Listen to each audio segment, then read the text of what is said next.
Should you be accepting an earnout as partial payment for the sale of your lower middle market manufacturing company?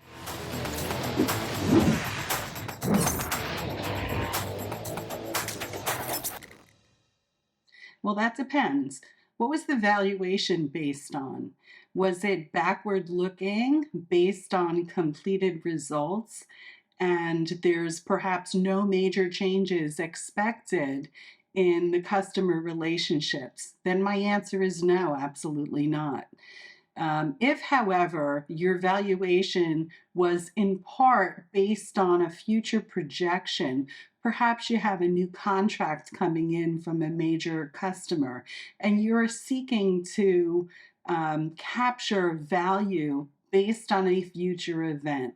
In that case, an earnout might be a way to bridge the gap in valuation between buyer and seller. What I would offer for consideration is that anytime there is an earnout, there needs to be very specific rules of engagement. Otherwise, you might never see your earnout.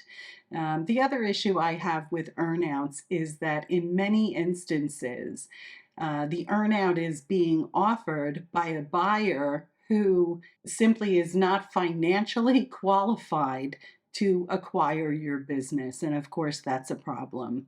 So again, the answer is maybe.